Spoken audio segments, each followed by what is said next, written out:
Итак, друзья, мы вернулись в студию. У нас на связи по скайпу Юрий Демчогло. Господин Демчогло, здравствуйте, слышите ли вы студию? Хайрулсын. Аушам хайрулсун сизяда, Юрий. Да, мы вас видим.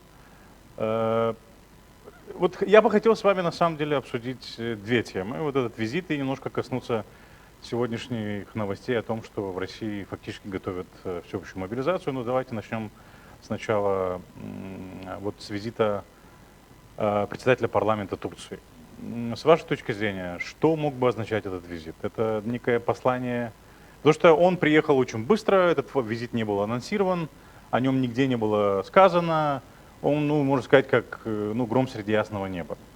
И мы из публичных выступлений господина Шентопа видим, что как бы там передавали достаточно такие месседжи, непопулярные в Гагаузии. Вы как это расцениваете, господин Демчук? Вы знаете, я вам хочу сказать, что это очень хорошо, что этот визит состоялся, потому что наши некоторые руководители Гагаузии, как говорят, учлар göklere. Они улетели в небеса и, во-первых, далеко от народа и далеко от реальности. От реальности, которая реально происходит сегодня в мире, в Европе и в Молдове в том числе. Реальность сегодня совсем другая, не та, которая была там лет 10 назад, 8 назад.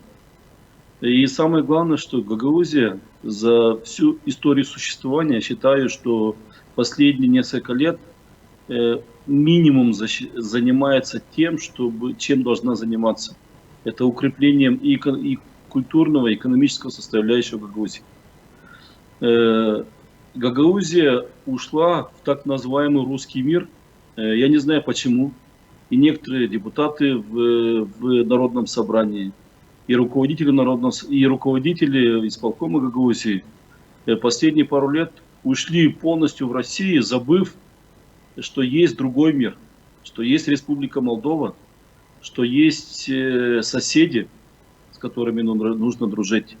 И экономика Гагаузии в том числе зависит от экономического взаимодействия, взаимоторговли с соседями. Занялись политикой, и, к сожалению, не той политикой, которой надо было заниматься. Гагаузским языком, гагаузской культурой, гагаузской автономией практически не занимаются. Занимаются разборками и политическими или экономическими действиями, которые идут только ради собственного кармана. В народе никто не занимается. Но вернемся к визиту главы Великого национального собрания, Milli Meclis турецкий, Büyük Meclis турецкий. Турция показала, что ей не безразличны будущее гагаузского народа, как одной из частиц великого тюркского мира. Некоторые депутаты, некоторые личности на митинге говорят, мы русскоязычные. Это очень смешно, знаете. Наши предки очень плохо говорили по-русски. Мы говорим с большим акцентом, говоря по-русски, по-молдавски, по-украински, с большим тюркским акцентом. Нас сразу спрашивают, вы кто? Вот я общаюсь с украинцами, ты азербайджанец или ты татарин, меня спрашивают. Потому что чувствуют акцент, несмотря на то, что я вильно размовляю украинской мовою, а от гагаузского акцента мне никуда не уйти.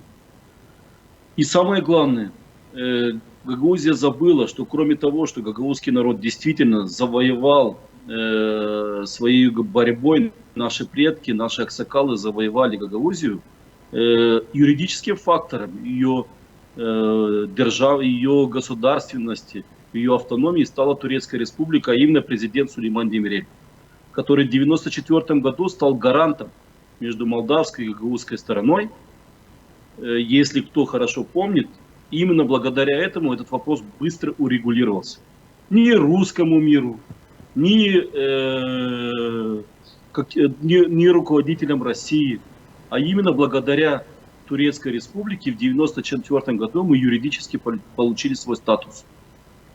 Молдавский парламент тогда очень быстро решил вопрос. Мало того, кто хорошо, если глубоко копнуть, Турция и финансово, и политически прогарантировала Молдове о том, что гагаузы всегда будут в рамках единой Молдовы.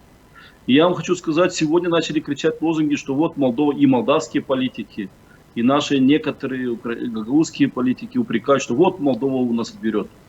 Да, она ставит вопрос, потому что мы неправильно пользуемся. Гагаузия неправильно пользуется своим полномочием. Только в политическом плане, вместо того, чтобы в культурном, экономическом. Но Турция в любом случае всегда будет гарантом, и благодаря Турецкой Республике Молдова никогда не посмеет нарушить автономность Гагаузии в Республике Молдова. Они должны это понять. Россия ничего не сможет сделать, а вот Турция как раз может сделать. Ну вот из основных... голос сегодня Турции. Голос Турции сегодня даже для Украины очень важен. Потому что сегодня, последние несколько месяцев, Турция создала платформу диалога.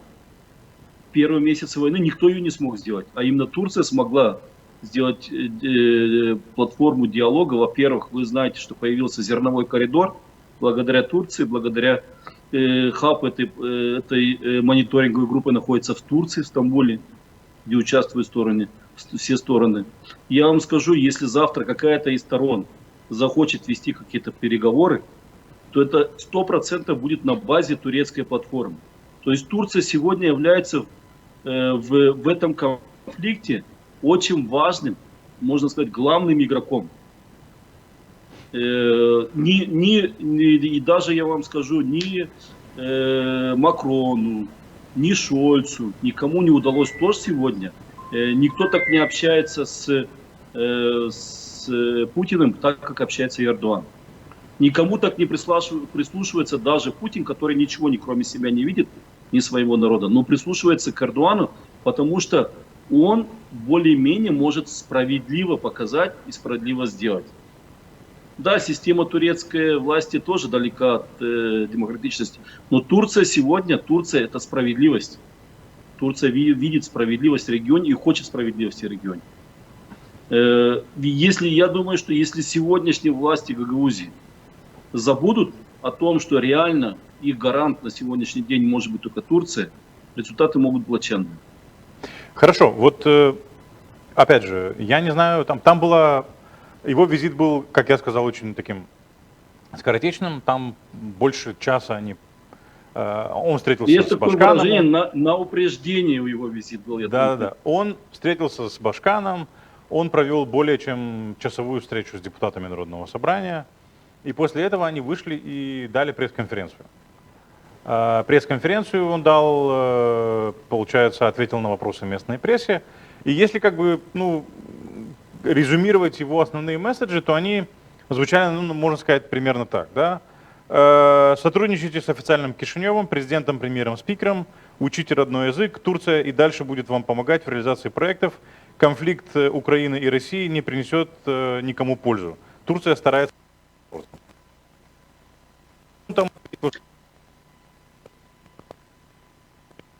всего мира, и Турция с ним встречается, учить государственный язык, вы должны учить свой родной язык и так далее. Как вы думаете, эти месседжи в Гагаузии воспринялись или их не услышали?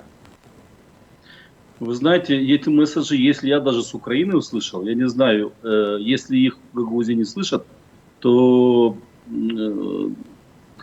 я не знаю, есть пару гагаузских слов, не хочу их выражать, не хочу их озвучивать по-гагаузски, чтобы никто не обиделся. Но самое главное, вы знаете, мне нравится позиция Турции, несмотря на их прекрасные отношения с Российско-фашистской Федерацией, Турция всегда, даже при присутствии Путина и руководства России, говорила, что Крым это Украина, и что Украина независимое государство.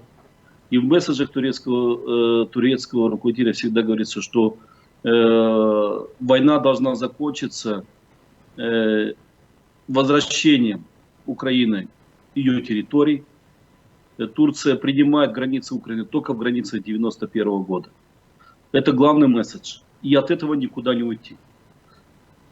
Сегодня я вам скажу, что возвращаясь к тому, что Турция сказала, я хотел бы, чтобы наши гагаузские руководители, наш гагаузский народ услышали нашего брата, который каждый год нам не помогал. Хотим мы этого или нет, но Турция была самым крупным инвестором в экономику Гагаузии по объему безвозвратных инвестиций. Насколько я знаю, от 10 до 15 миллионов долларов каждый год через ТИКу, через другие программы бюджет Гагаузии получал международной материально-технической помощи. Никто за весь период существования в Гагаузии, никто так нам не помогал. Это первый экономический и финансовый фактор. Даже европейские гранты, они были немного меньше. Я уже не говорю про гранты, там, которых не было никогда, практически российских там, или прочих. Но Турция наряду с Европейским Союзом самый главный экономический друг Гагаузии. Партнер по Гагаузия развитию, должна скажем так, да? Партнер по развитию. Партнер по развитию, абсолютно верно. Но у Турции есть еще один плюс. Он и политический партнер. Он своеобразный гарант. И как бы мы там не ругались с молдаванами, вы не ругались с молдаванами, Турция всегда будет на вашей стороне. На стороне Гагаузии. Гагаузия должна это знать. Она в обиду не даст, потому что в 1994 году она была гарантом. И первый там, тогдашний президент Турции, сегодняшний, там будет другой президент Турции. Турция никогда не уйдет от политики тюркского мира. Сегодня этот лидер тюркского мира, а мы являемся ее составной частью. И как вы знаете, кто общался многие с турками, они говорят, что мы изюминка турецкого мира, потому что мы одновременно еще живем практически в центре Европы. Таких тюрков больше практически нет. Ну хорошо, а вот да, усилия Демиреля, безусловно, они были направлены на то, чтобы обеспечить, с одной стороны, территориальную целостность Республики Молдова. Эта позиция Турции неизменна, и это мы видели в заявлении председателя парламента. И в то же самое время где-то воспоминания читал, мы недавно публиковали у себя статью, наша коллега сделала, да, вот к 19 августа, слова Демиреля Степану Топалу, да, первому и единственному президенту Гагаузской республики. Господин Топал, успокойтесь, вы очень маленький народ, вам нельзя воевать, то есть примите то, что вам дают, по большому счету. Но тогда была немножко другая ситуация. Сейчас у Турции есть возможность повлиять на гагаузских политиков, учитывая, что за многими из них стоит Москва, вполне возможно и финансово, и политически, и так далее. У Турции есть какие-то рычаги? Как вы это видите?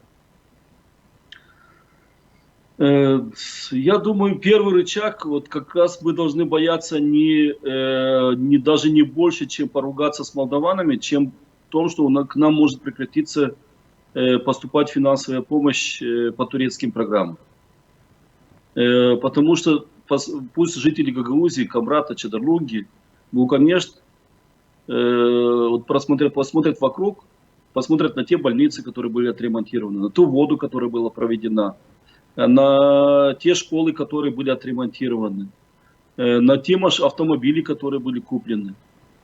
И что сделала Турецкая Республика? То есть первым шагом, если Гагаузия не послушается совета нашего старшего брата, а именно Турция наш старший брат, а не восточный сосед Российской Федерации, именно Турция, считаю, наш старший брат на сегодняшний день.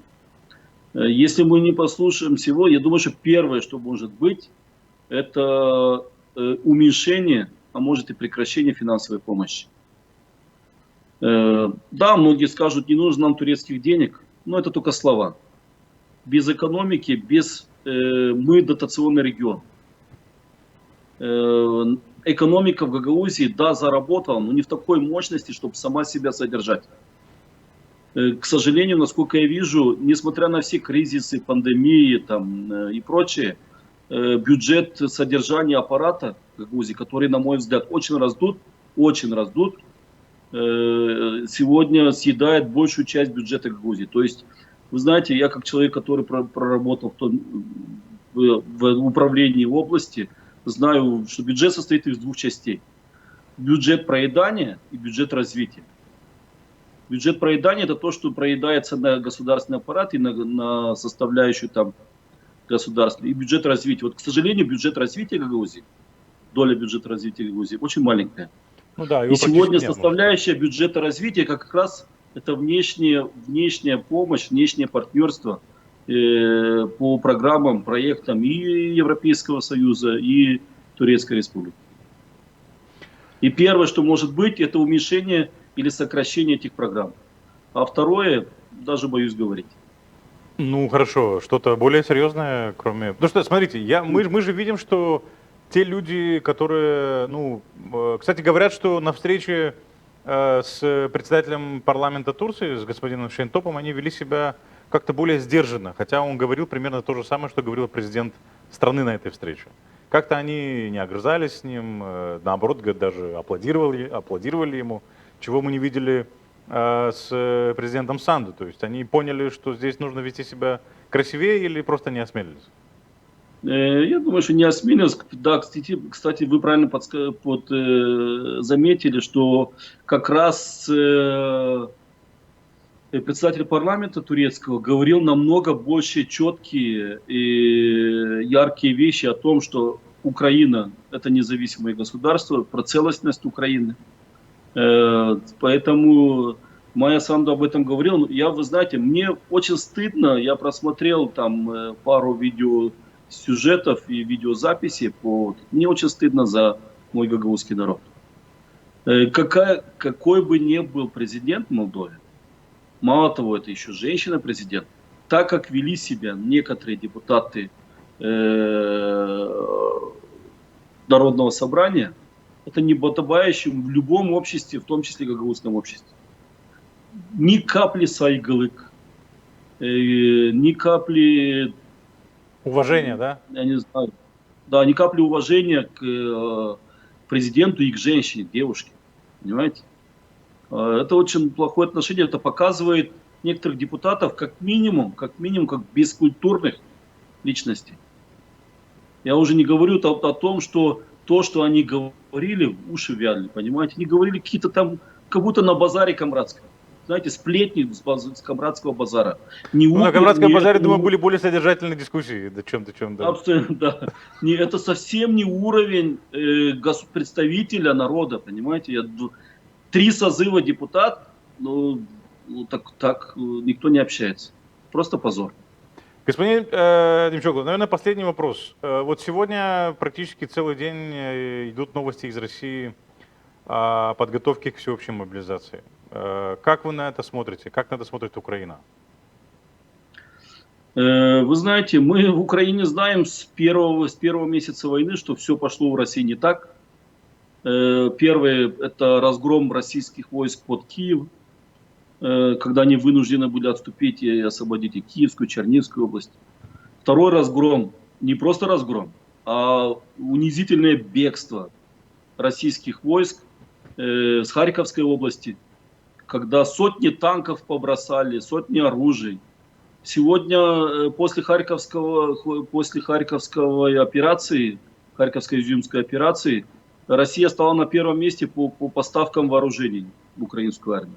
Ну да. И то, что сегодня... Российский ленд-лиз. Ленд-лиз по-российски, да, получился. Да. И то, что сегодня дальше Россия за последние 1,5 месяца ни одного села не взяла. Ни одного села. Это нужно задуматься, в том числе нашим некоторым пророссийским гагарусам. Я их называю гагарусы. Это о том, что страна показала себя с очень плохой стороны.